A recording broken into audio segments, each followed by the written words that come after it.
1981년 3월 30일 미국 워싱턴 DC. 한 남자가 미국 대통령 로널드 레이건을 향해 권총을 발사했습니다. 대통령은 가슴에 총탄을 맞았고 대변인과 경호원, 경찰관까지 연이어 피격되었죠. 전 세계는 충격에 빠졌습니다. 냉전 시기였던 만큼 사건 직후 여러 추측과 음모론이 제기됐지만 곧 범인의 정체와 개인적인 범행 동기가 밝혀지게 되며 다른 의미로 세계는 충격에 빠졌죠. 대통령을 쏜 것은 오클라호마 출신의 존 힌클리 주니어였습니다. 그가 밝힌 범행 동기는 정치적 목적이나 이념과는 아무런 관계가 없었습니다. 그의 목적은 단 하나, 헐리우드 여배우 조디 포스터의 관심을 끄는 것이었습니다. 사건의 시작은 1976년으로 거슬러 올라갑니다. 당시 백수에 가까운 생활을 하며 사회적으로 고립돼 있던 존 힌클리는 영화 택시 드라이버를 보게 됩니다. 영화 속 주인공 트래비스 비클은 베트남전 이후 극심한 고독과 사회에 대한 환멸 속에서 살아가는 인물이었죠. 밤마다 뉴욕의 범죄와 타락을 목격하며 세상을 정화해야 한다는 강박에 빠진 그는 처음에는 대통령 후보를 암살함으로써 세상에 자신의 존재를 증명하고 분노를 표출하려 합니다. 하지만 암살 시도가 실패로 끝나자 그의 뒤틀린 정의감은 다른 대상으로 향하게 되죠. 평소부터 눈여겨보던 12살 소녀 아이리스가 포주들에게 착취당하고 살아가는 모습을 보며 그녀를 구해내는 것이야말로 자신이 세상을 정화하고 영웅이 될 수 있는 새로운 사명이라고 믿게 된 것이었죠. 결국 트래비스는 폭력 끝에 아이리스를 포주들로부터 구해내고 세상은 그런 그를 영웅으로 떠받들게 됩니다. 존 힌클리는 이 영화에 강하게 빠져들었습니다. 특히 영화에서 아이리스 역할을 맡았던 배우 조디 포스터에게 빠지며 심각한 집착을 보이기 시작했죠. 그는 자신을 영화 속 주인공 트래비스와 동일시했습니다. 그때부터 그는 그녀를 스토킹하기 시작합니다. 조디 포스터가 예일대학교에 입학하자 힌클리는 그녀를 따라 코네티컷주 뉴헤이븐으로 이사까지 감행하게 됩니다. 예일대 근처에 정착한 힌클리는 조디 포스터를 집요하게 따라다녔죠.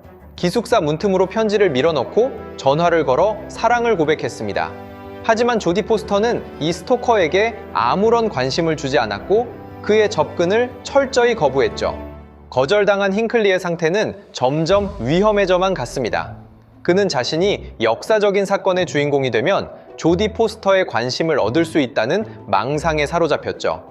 포스터의 관심을 끌기 위해 비행기 하이제킹을 하거나 그녀의 거처 앞에서 자살하는 등의 방안을 생각하기 시작했습니다. 그러다 결국 택시 드라이버의 주인공 트래비스처럼 대통령 암살을 시도하면 조디 포스터가 그를 봐줄 것이라는 망상에 빠집니다. 원래 그의 표적은 당시 대통령이었던 지미 카터였지만 암살하려고 그를 쫓아다니다가 테네시에서 무기 소지로 체포되어 실패하게 됩니다. 이후 새롭게 취임한 로널드 레이건 대통령을 목표로 삼게 되죠. 1981년 3월 30일 아침, 거사를 치르기 몇 시간 전 존 힌클리는 조디 포스터에게 마지막 편지를 남깁니다. 그 내용은 지금 봐도 소름이 돋을 정도인데요. 지난 7개월 동안 너의 관심을 끌기 위해 시와 편지와 사랑의 메시지를 담아 보냈어. 내가 몇 번 전화를 하긴 했지만 난 너에게 다가가 내 자신을 소개할 만큼 강심장은 아니었어. 내가 이런 일을 하는 건 너에게 뭔가를 보여주지 않고는 버틸 수가 없어서야.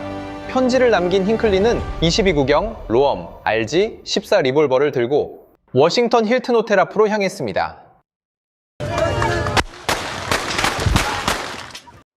그리고 마침내 대통령이 모습을 드러내자 방아쇠를 당겼죠.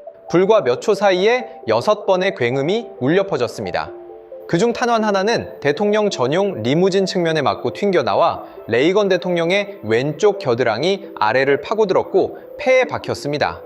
심장에서 불과 몇 센티미터 떨어진 치명적인 위치였지만 다행히 대통령은 목숨을 건졌죠.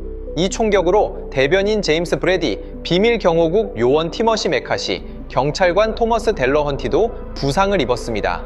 비록 대통령이 사망하진 않았지만 미합 중국 대통령을 쏜 힌클리는 후에 어떻게 되었을까요? 놀랍게도 사건 직후 체포된 존 힌클리는 재판에서 정신 이상에 의한 무죄 판결을 받았습니다. 그는 교도소가 아닌 정신병원에 수용돼 장기간 치료를 받게 되죠. 범행 동기가 정치적 목적이 아닌 개인적인 집착과 망상 때문이라는 사실이 밝혀지자 미국 사회는 충격과 허탈감에 빠졌습니다. 그리고 가장 큰 피해를 입은 사람은 바로 조디 포스터였죠. 그녀는 아무런 잘못도 없었지만 사건 이후 과도한 언론의 관심과 스토킹에 대한 트라우마에 시달려야 했고, 오랫동안 이 사건에 대해 언급하는 것조차 꺼리게 됐습니다. 힌클리는 오랜 기간 정신병원에서 치료를 받은 뒤 2016년부터 단계적으로 사회 복귀가 허용됐습니다. 그리고 2022년 법원의 감독이 종료되면서 완전한 자유를 얻게 됐죠. 현재 그는 유튜브 채널을 운영하며 자신이 만든 음악을 공개하는 등 비교적 조용한 생활을 이어가고 있습니다.